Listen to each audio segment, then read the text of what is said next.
அனைவருக்கும் வணக்கம். மேசராசினியர்களுக்கு நிகழ்ந்து கொண்டிருக்கும் டிசம்பர் மாதம் 27ஆம் தேதி ராசியில் சஞ்சரித்து கொண்டிருக்கும் செவ்வாய் தனுசு ராசிக்கு பயிற்சியாகிறாரு. அங்கு ஏற்கனவே சஞ்சரித்து கொண்டிருக்கும் சூரியனோடு இணைந்து சஞ்சரிக்க இருக்கிறாரு. இதன் காரணமாக மேசராசினியர்கள் பொறுத்தார் பூமி ஆழ்வார் ஜோதிட சாஸ்திரத்தில் பூமிக்காரகன் என்று அழைக்கப்படும் செவ்வாய் இளமை துடிப்புள்ள கிரகம். செவ்வாய் சிவந்த நிறம் கொண்டவர் என்பதால் சிவப்பு நிறத்திற்கு இவரே அதிபதியாவாரு. பூமிக்காரகன் என்பதால் மண்ணில் செய்யக்கூடிய விவசாயங்கள், மண்ணால் செய்யக்கூடிய மண்பாண்டங்கள், நெருப்பு சம்பந்தமான வேலைகள், ரத்தம் சம்பந்தப்பட்ட மருத்துவ விஷயங்கள், ஆயுதம் சம்பந்தப்பட்டவை, இராணுவம், பவளம், துவரம் பருப்பு, வீரியம், இராணுவ தலைமை ஆகியவற்றிற்கு அதிபதி ஆகிறாரு.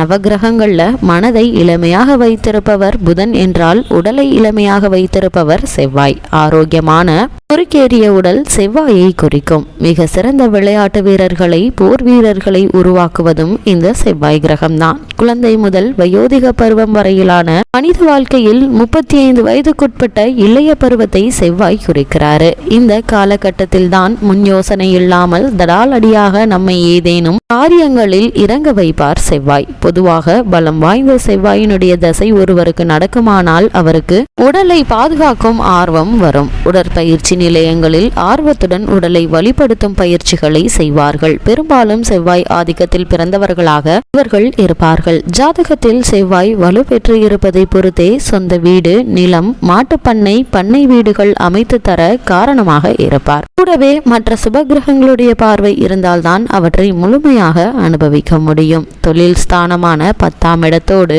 செவ்வாய் சம்பந்தப்பட்டால் ஒருவரை விளையாட்டு, உடற்பயிற்சி சம்பந்தப்பட்ட துறைகளில் பொருளீட்ட வைப்பாரு. பூமி சம்பந்தப்பட்ட ரியல் எஸ்டேட் தொழிலிலும் ஜாதகத்தார் முடிகட்டி பரப்பார்கள். அபாரமான லாபம் தருவதும் வீடு கட்டி விற்கும் பில்டர்களுக்கும் கோடி கணக்கில் பணத்தை அளித்து தருபவரும் இவர்தான். செவ்வாயினுடைய இன்னொரு வீடான விருச்சகம் காலபுருஷ தத்துவத்தில் 8ஆம் இடமாக வருவதால் இன்சூரன்ஸ், மார்க்கெட்டிங் போன்ற துறைகளில் இவர்கள் லாபம் ஈட்ட செய்வாரு செவ்வாய். ஒருவர் செய்யும் வேலை, தொழில் போன்றவை குறிக்கும் 10ஆம் இடம் என்னும் தொழில் ஸ்தானம் விருச்சகத்தோடு சம்பந்தப்படும் நிலையில் சிலருக்கு கமிஷன் வகையில் லாபம் பெறும் தொழிலாக அமையும். மேஷ லக்னத்திற்கு செவ்வாய் 10ஆம் வீட்டில் தனித்து உச்சம் பெற்று லக்னத்தை பார்த்துவிட அவர் 4ஆம் வீட்டில் நீச்சம் பெற்று சுபத்துவ சூட்சம வலு பெற்றிருவது சிறந்த யோகங்களை தரும். நவகிரகங்களில் நடுநாயகமாக விளங்கும் செவ்வாய்க்கு பூமிகாரகன், அங்காரகன், மங்களக்காரகன், சகோதரக்காரகன், காமாதிபதி என பல பெயர்கள் உண்டு. செவ்வாய் ஜெயந்தி கொண்டாடப்படும் இந்த காலகட்டத்தில் எண்ணற்ற நன்மைகளை இவர் ஏற்படுத்துவார்.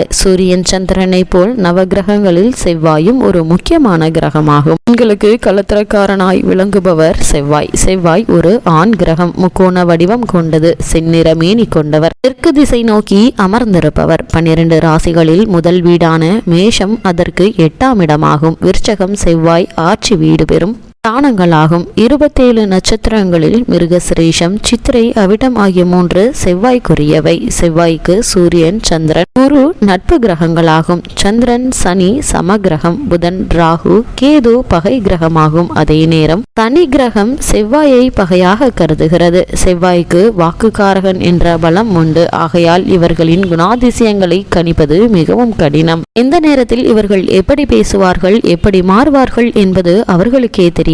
திடீரென்று கடும் சொற்களை பயன்படுத்துவார்கள். தன் காரியங்களை சாதித்துக் கொள்ள எந்த கீழ்நிலைக்கும் இறங்குவார்கள். தகாத சேர்க்கை, கூடா நட்பு இவர்களுக்கு ஏற்படும். ஸ்திரபுக்தி இருக்காது. உடலில் வெட்டுக்காயங்கள், தீக்காயங்கள் ஏற்பட வாய்ப்புகள் உண்டு. செண்பக மலர் இவருக்கு உகந்த மலர். துவரை அவருக்கு மிகவும் பிடித்த தானியம். செவ்வாய்க்கு துவர்ப்பு சுவை மிகவும் பிடிக்கும். செம்பு உலோகம் செவ்வாயினுடைய உலோகம். செந்நிற ஆடையே செவ்வாய் பகவான் விரும்பி அணிவார். நவரத்தினங்களில் இவருக்கு உரியது பவளமாகும். லக்னத்தில் செவ்வாய் இருந்தால் விரும்பிய வாழ்க்கை அமையாது. எடுத்த காரியங்களில் தோல்விகளே கிடைக்கும். செவ்வாய் கிரகம் ஒரு ராசியில் சுமார் 45 நாட்கள் தங்குவார். ஒரு முறை ராசி சக்கரத்தை சுற்றி வர 18 மாதங்கள் எடுத்துக்கொள்வார்.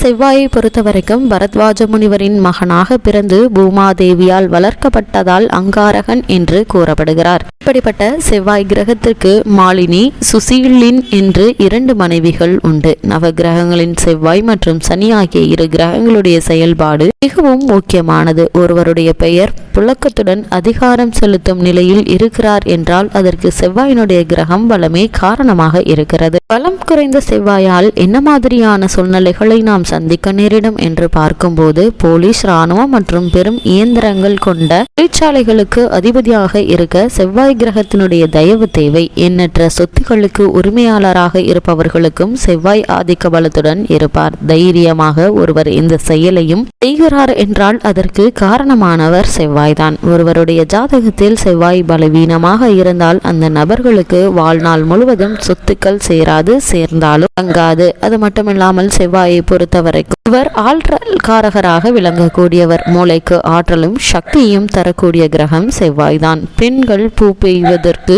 முக்கிய காரணகர்த்தாவாகவும் விளங்கக்கூடியவர். செவ்வாய் பலம் குறைந்தால் உடலில் இரத்த சம்பந்தமான நோய்கள் தோன்றும். குறைந்த இரத்த அழுத்தம், அதிக இரத்த அழுத்தம் போன்றவை ஏற்படுத்தக்கூடியவர். சகோதர காரகன் ஒவ்வொரு கிரகத்திற்கும் ஒவ்வொரு காரகம் கொண்டுள்ளது. அந்த வகையில் செவ்வாய்க்கு சகோதர காரகன் என்ற சிறப்பு ஏற்பட்டுள்ளது. என்ற வகையில் மேசராசினியர்களுக்கு காத்திருக்கும் மகிழ்ச்சி சம்பவங்கள் என்ன, குறிப்பாக இந்த செவ்வாய் பயிற்சியின் காரணமாக என்ன மாதிரியான முன்னேற்றங்கள் எல்லாம் ஏற்பட இருக்குது, இந்த காலகட்டங்களில் மற்ற கிரகங்களுடைய சஞ்சார நிலைகள் என்ன என்று பார்க்கும்போது மேஷத்தில் குரு பகவானும், கன்னியில் கேதுவும், துலாம் ராசியில் சஞ்சரித்த சுக்கிரன், விருச்சக ராசியில் இணைந்து சுக்கிரன் மற்றும் செவ்வாய் இணைந்து சஞ்சரிக்க இருக்கிறாங்க. விருச்சக ராசியில் சஞ்சரித்து கொண்டிருக்கும் செவ்வாய் தனுசு ராசிக்கு பயிற்சியாகி அங்கு சூரியனோடு இணைந்து சஞ்சரிக்க இருக்காரு. கும்பத்தில் சனி பகவானும், மீனத்தில் ராகுவும் சஞ்சரிக்கிறாங்க. இதன் காரணமாக மேலும் என்ன மாதிரியான சாதகங்கள் எல்லாம் உங்களுடைய வாழ்வில் ஏற்பட இருக்கு என்பது குறித்தான முழுமையான பதிவு தான் இந்த வீடியோல நம்ம விரிவாக பார்க்க போகிறோம். அதற்கு முன்னாடி செவ்வாயை பற்றி சற்று விரிவாக தெரிந்து கொள்வோம். இவ்வளவு மேன்மைகளை கொண்ட செவ்வாய் தனுசு ராசியில், அதுவும் சூரியனோடு இணைந்து சஞ்சரிக்கக்கூடிய இத்தருணங்கள்ல மேசராசினியர்களுக்கு மேலும் என்ன மாதிரியான முன்னேற்றங்கள் எல்லாம் உங்களுடைய வாழ்வில் ஏற்பட இருக்கு என்று பார்க்கும்போது இந்த காலகட்டத்தை பொறுத்த வரைக்கும் சுக்கிரன் உங்களுடைய ராசிக்கு அஷ்டம ராசியில் சஞ்சரிக்கிறாருங்க. 8ல் இருக்கிறார் என்று கவலைப்பட வேண்டாங்க. அவற்றாலும் உங்களுக்கு எண்ணற்ற நன்மைகள் இந்த காலகட்டங்கள்ல உங்களுக்கு ஏற்பட இருக்குதுங்க. அவர் மகிழ்ச்சியோடு உங்களை இந்த செவ்வாய் பயிற்சியின் காலகட்டங்களில் உங்களுடைய மகிழ்ச்சியாய் வைத்திருக்க இருக்கிறாரு. கேது 6ஆம் இடத்தில் இருப்பதால உடல் நலம் என்பது நன்றாக இருக்குங்க. வெளிநாட்டு வேலை வாய்ப்புகள் உருவாவதற்கான சாத்தியக்கூறுகள் அதிகம் இருக்குது. ஆன்மீக நாட்டம் அதிகரிக்குங்க. தெய்வ ஆலயங்கள் தரிசனம் உங்களுக்கு கிடைக்கக்கூடிய ஒரு காலகட்டமாகவும் செவ்வாயினுடைய இந்த பயிற்சி அமைஞ்சிருக்குதுங்க. சனி பகவான் வக்ரகதி நீங்கி உங்களுடைய ராசிக்கு லாபஸ்தானத்தில் சஞ்சரிப்பது தொழில் மற்றும் வியாபார முன்னேற்றம் ஏற்பட இருக்கு என்பதை கிரக நிலைகள் தெளிவாக உறுதியளிக்குது. மேசராசினியர்களை பொறுத்தவரை செவ்வாய் உங்களுக்கு சாதகமாக இருப்பதால சொத்து பிரச்சனைகள் தீர இருக்குதுங்க. திருமண தடை போன்ற தடைகள் நீங்கி சுபகாரிய முயற்சிகள்ல நல்ல ஒரு முன்னேற்றம் ஏற்படக்கூடிய ஒரு காலகட்டமா